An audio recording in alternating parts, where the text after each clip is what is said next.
And Raj B Shetty I think ರಾಚಯ್ಯಂಗೆ ಆತನೊಂದು character boost ಆಗಬೇಕು, ಎಲಿವೇಟ್ ಆಗಬೇಕು ಅಂದಾಗ ಆಪೋಸಿಟ್ ಕೂಡ ಅಂಥದ್ದೇ ಒಬ್ಬ ವಿಲನ್ ಇರ್ಬೋದು. ದೋ ರಾಜ್ಬಿ ಶೆಟ್ಟಿ ಲೀನ್ ಅನ್ನಿಸ್ಬೋದು ಬಾಡಿಲಿ, ದುನಿಯಾ ವಿಜಯ್ ಅವರು ಹ್ಯೂಜ್ ಅನ್ನಿಸ್ತಾರೆ, ಇವ್ರು ಲೀನ್ ಅನ್ನಿಸ್ತಾರೆ. ಬಟ್ ಸಿದ್ಧಾಂತಗಳು ಅಂತ ಹೇಳಿ ಬಂದಾಗ ಅವ್ರ ಸಿದ್ಧಾಂತಕ್ಕೆ ಬದ್ಧರಾಗಿ ನಿಂತ್ಕೊಂಡು ಅದಕ್ಕೆ ನಾನು ಫೈಟ್ ಮಾಡ್ತೀನಿ ಅನ್ನೋಂಥದ್ದು ಬಂದಾಗ ಆ ಫೈಟ್ ಬಿಟ್ವೀನ್ ಇಬ್ರು ಇದೆಯಲ್ಲ, ಸಿದ್ಧಾಂತಗಳ ಫೈಟು ಹೌದು, ಅದರಲ್ಲಿ ಎರಡು ವ್ಯಕ್ತಿಗಳ ನಡುವೆ ನಡೀತಾ ಇರುವಂತಹ ಈಗೋ ಫೈಟು ಕೂಡ ನಡೆಯುತ್ತೆ. ಅಂಡ್ ರಾಜ್ಬಿ ಶೆಟ್ಟಿ ನೈಲ್ಡ್ ಇಟ್ ಅನ್ಸುತ್ತೆ. ಇದುವರೆಗೂ ಮಾಡದೇ ಇರುವಂತಹ ಒಂದು ಪಾತ್ರನ ಅಥವಾ ಅವರಲ್ಲಿರುವಂತಹ ಒಬ್ಬ ನಟನ ಹೊರಗಡೆ ತಂದಿದ್ದೀರಿ ಜಡೇಶ್. ನನಗೆ ನಂಬಿಕೆ ಇತ್ತು, ಯಾಕಂದರೆ ಎಲ್ಲಿಯ ಮೊಟ್ಟೆ ಕತೆ ಗರುಡ ಗಮನ ಅವು ಎರಡು ನೋಡಿದಾಗ ನನಗೆ ಇವರಲ್ಲಿ ಒಂದು ಸಾಮರ್ಥ್ಯ ನನಗೆ ಗೊತ್ತಾಯಿತು. ಸೈಕಿಕ್ ಕ್ಯಾರೆಕ್ಟರ್, ಬಟ್ ಆ ಟ್ರಾನ್ಸ್ ಆಗಿತ್ತಲ್ಲ, ನನ್ನ ಪಾತ್ರ ಅದಕ್ಕೆ ವಿರುದ್ಧ ಅಂತಲೂ ಗೊತ್ತಿತ್ತು. ಬಟ್ ಆ ಟ್ರಾನ್ಸ್ ಕ್ಯಾಚ್ ಮಾಡಿ ಅವ್ರು ಮಾಡಿದ್ರಲ್ಲ, ನನಗೆ ಮಾಡ್ಬೋದು ಇವರು ಅಂತ ನನಗೇನೋ ಒಂದು ನಂಬಿಕೆ. ನಾನು ಅವ್ರನ್ನ ಒಪ್ಸೋದಷ್ಟೇ ನನ್ನ ಚಾಲೆಂಜಿಂಗ್ ಆಯಿತು. ಅದಾದಮೇಲೆ ಅವ್ರು ನನಗೆ ಇದಕ್ಕೂ ಮಾಡುವಾಗಾದ್ರೂ ನನಗೇನು ಕಷ್ಟ ಕೊಡಲಿಲ್ಲ. ನನಗಿಂತ ಮುಂಚೆಗೆ ಅವರು ಪ್ರಿಪೇರ್ ಆಗಿದ್ದರು ಈ ಥರದ್ದು ಪಾತ್ರಗಳು. ಯಾಕಂದ್ರೆ ನನ್ನ ಸಿನಿಮಾದಲ್ಲಿ ಲೆಂತ್ ಡೈಲಾಗ್ ಇರುತ್ತೆ, ಅವ್ರ ಸಿನಿಮಾಗಳು ರಿಯಲಿಸ್ಟಿಕ್, ಮಾಮೂಲು ಒಂದೊಂದು ಎರಡೆರಡು ಭಾಷೆಯಲ್ಲಿ ಎರಡೆರಡು ಲೈನಲ್ಲಿ ಮುಗಿದೋಗುತ್ತೆ. ನಂದು ಅಷ್ಟು ಲೈನ್ ಪಂಚ್ ಹೊಡಿಬೇಕು, ಒಂದು ಇದೆ. ತುಂಬ ಪ್ರಿಪೇರ್ ಆದರು. ಅದು ಆ ಭಾಷೆ ಕೂಡ ಹೊಸದು, ಫಸ್ಟ್ ಟೈಮ್ ಅವ್ರಿಗೆ. ತುಂಬ ಹಾರ್ಡ್ ವರ್ಕ್ ಮಾಡಿದರು. ಬಟ್ ಎಲ್ಲರೂ ತುಂಬ ಇಷ್ಟಪಡ್ತಾರೆ. ಅಂದರೆ ಒಬ್ಬ ಒಳ್ಳೆ ಮೊನ್ನೆ ಇವತ್ತೇ ಟ್ರೋಲ್ ಪೇಜಲ್ಲಿ ನೋಡಿದೆ, ಫಹದ್ ಫಾಜಿಲ್ಗೆ ಒಬ್ಬ ಕನ್ನಡಕ್ಕೆ ಅನ್ನೋರಿಗೆ ನನಗೆ ಅದು ಖುಷಿ ಆಯಿತು. ಇದಕ್ಕೆ ಅಂದರೆ ಡೈರೆಕ್ಟ್ರಿಗೆ ಅದೇ ಖುಷಿ. ಇದಕ್ಕೂ ಮುಂಚೆಗೆ ಅದು ಆ ಟ್ರೋಲ್ ಆಗಿರಲಿಲ್ಲ, ಇವಾಗ ಇದಕ್ಕಾಯ್ತಲ್ಲ, ಓಕೆ ನಮ್ದು ಇನ್ನೂ ಸಣ್ಣ ಕ್ರೆಡಿಟ್ಸ್ಗಳು, ಇದೇ ಖುಷಿ ನಮಗೆ. ಹೌದು. ಸೊ ವಿಜಯ್ ತುಂಬಾ ಒಂದು ಒಳ್ಳೆ ಪಂಚಿಂಗ್ ಡೈಲಾಗ್ ತುಂಬಾ ಇದೆ. ಅದರಲ್ಲಿ ಒಂದು ಪಾಪ ಕಚ್ಚಗುಳಿ ಇಡೋ ಡೈಲಾಗ್ ಅಂದ್ರೆ, ಕಿಸಿಯೋ ಹೆಣ್ಣು ಕಚ್ಚದೇ ಇರೋ ಗಂಡು ಇಲ್ಲ ಅಂತ. ನಿಜಾನ? ಅದ್ ಗೊತ್ತಿಲ್ಲ, ನೀವು ಡಿಫೆಂಡ್ ಮಾಡ್ಬೇಕು ನಿಮ್ ಡೈಲಾಗ್. ನೀವು ಬರ್ತಿದ್ದಲ್ಲ, ಹೇಳಿ ಸರ್ ಈಗ. ಹೌದಾ? ಕಿಸಿದಿರೋ ಹೆಣ್ಣು ಕಚ್ಚದೇ ಇರೋ ಗಂಡು ಇಲ್ಲ, ಹೌದಾ?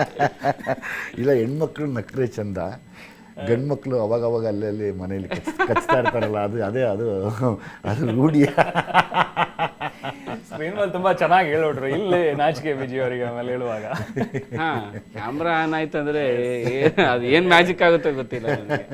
ಅದು ನಮಗೆ ಕ್ಯಾಮ್ರಾ ಆನ್ ಆಗಬೇಕು, ಡೈರೆಕ್ಟರ್ ಆಕ್ಷನ್ ಅದೇ ನಾನು ಹೇಳಿದ್ನಲ್ಲ, ಭೀಮಾ, ಸಲಗ, ಬೇರೆ ಎಲ್ಲಾ ಸಿನಿಮಾಗಳಲ್ಲೂ ಕೂಡ ವಿಜಯ್ ಅವ್ರನ್ನ ನೋಡಿದೀವಿ. ಅವ್ರ ಎಕ್ಸ್ಟ್ರಾರ್ಡಿನರಿ ಪರ್ಫಾರ್ಮೆನ್ಸ್ ಬಂದಿದೆ. ಬಟ್ ಅದೆಲ್ಲ ಒಂದ್ ಕಡೆ ಆದ್ರೆ ಲ್ಯಾಂಡ್ ಲಾರ್ಡೇ ಇನ್ನೊಂದ್ ಕಡೆ ಬಂದು ನಿಲ್ಲುತ್ತೆ ಅಂತ ನನಗೆ ಅನ್ಸುತ್ತೆ. ಟಿಲ್ ನೌ ನಾನು ಅನ್ನಿಸ್ದಂಗೆ ಪ್ರತಿಯೊಂದು ಚಿಕ್ಕ ಐಟಮ್ಸ್, ನೀವು ಬ್ಲೇಸರ್ ಹಾಕೊಂಡು ಖುಷಿ ಪಡುವಂತ ಆ ಸನ್ನಿವೇಶ.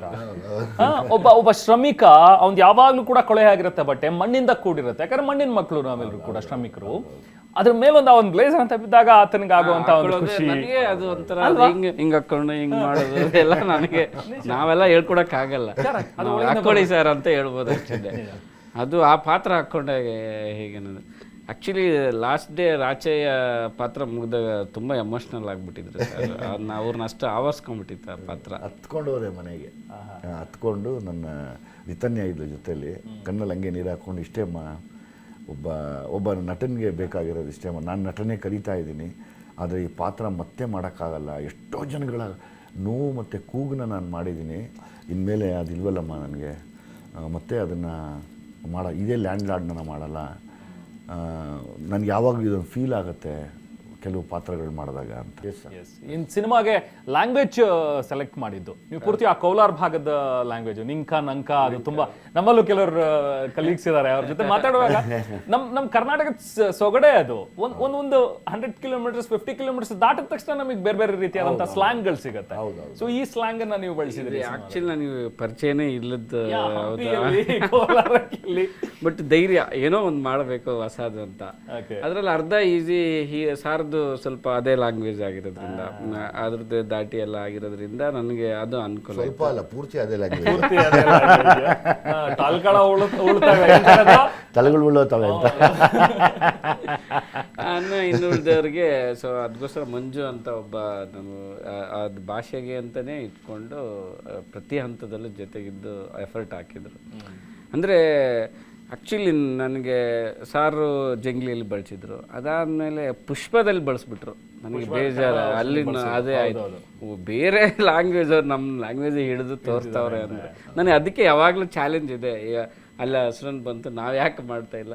ಪುಷ್ಪದಲ್ಲಿ ಬಳಸಿದ್ರು, ಇಲ್ಲಿ ಎಷ್ಟೋ ಜನ ಪುಷ್ಪದಲ್ಲಿ ಡಬ್ಬಿಂಗ್ ಸೂಪರ್ ಕನ್ನಡಕ್ಕೆ ಅಂತ ಹೇಳ್ತಾ ಇದ್ರು. ನಾನು ನೋಡಿದ್ರೆ ಅದು ಕೋಲಾರ ಭಾಗದ ಸ್ಲ್ಯಾಂಗ್.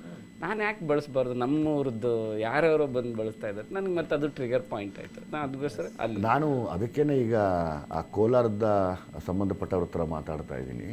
ಕೋಲಾರದ ಭಾಷೆಯಿಂದ ಮಾಡಿರೋದ್ರಿಂದ ದಯಮಾಡಿ ಕೋಲಾರದ ಎಲ್ಲ ಸ್ಟೂಡೆಂಟ್ಗಳು, ಸ್ಪೆಷಲಿ ಓದುವಂಥ ಮಕ್ಕಳು, ಓದ್ತಾ ಇರೋವಂಥ ಮಕ್ಕಳು, ಕಾಲೇಜಲ್ಲಿರೋ ಮಕ್ಕಳು ಎಲ್ಲರೂ ನೋಡಿ ಇದನ್ನು. ಅಂದರೆ ಕೋಲಾರ ಕ್ರಾಂತಿ ಆಗಬೇಕು, ಏನು ಸಂವಿಧಾನದ ಒಂದು ತಿರುವು ಪಡ್ಕೋಬೇಕು ಅಂದರೆ ನಾವೆಲ್ಲ ಕೋಲಾರದ ಮಕ್ಕಳಿಂದ ಶುರುವಾಗಲಿ ಅದು.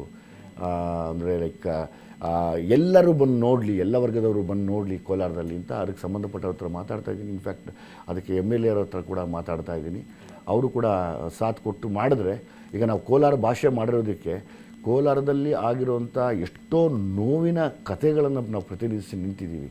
ಅದಕ್ಕೆ ಅವತ್ತು ಸಂವಿಧಾನದ ಪಾಠ ಇರಲಿಲ್ಲ, ಇವತ್ತು ಸಂವಿಧಾನದ ಪಾಠ ಮಾಡಿ ಅಂತ.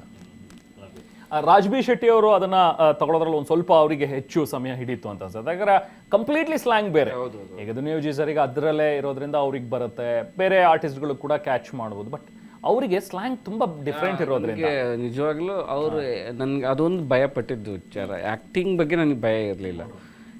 ಎಲ್ಲ ಹೋದ್ರು ಅವ್ರೂರ್ದು ಬಂದ್ಬಿಡುತ್ತಾ. ಇವಾಗ ನಾನು ಮಾತಾಡ್ತಿದ್ದೀನಿ ಅಂದರೆ ಬೆಂಗಳೂರು ನಂದು ಉತ್ತರ ಕರ್ನಾಟಕ ಬರ್ತಾನೆ ಇದೆ, ಅದು ನಾನು ಏನು ಇದ್ರು ಬರುತ್ತಾ ಅನ್ನೋದು ಒಂದು ಭಯ ಇತ್ತು. ಬಟ್ ಅವರು ಬಂದ ತಕ್ಷಣ ಅವರು ಹಿಂದಿನ ದಿನ ರಾತ್ರಿ ಸೀನ್ ಪೇಪರೇ ಕೇಳೋದು. ಸೀನ್ ಪೇಪರ್ ಮತ್ತು ನಮ್ಮ ಸ್ಲ್ಯಾಂಗ್ ಚೇಂಜ್ ಮಾಡ್ತಾ ಇದ್ದಲ್ಲ, ಅವನು ಧಾಟಿಯಲ್ಲಿ ಒಂದು ವಾಯ್ಸ್ ನೋಟ್ ಹೋಗ್ಬೇಕಿತ್ತು ಅವ್ರಿಗೆ. ಸೊ ಅದನ್ನು ಚೆನ್ನಾಗಿ ಕಲ್ತ್ಕೊಂಬಂದು ಏನೇ ಇದು ಮಾಡಿ ಸಡನ್ ಆ ಸ್ಪಾಟಲ್ಲಿ ಚೇಂಜಸ್ ಆದ್ರೂ ಅದು ಮತ್ತೆ ಟೈಮ್ ತೊಗೊಂಡು ಕಲಿತು ಮಾಡ್ತಾಯಿದ್ರು.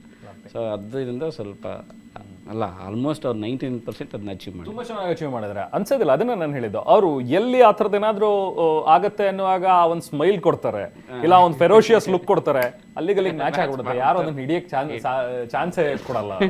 ಅದು ಅವರ ಒಂದು ಪಾಸಿಟಿವ್.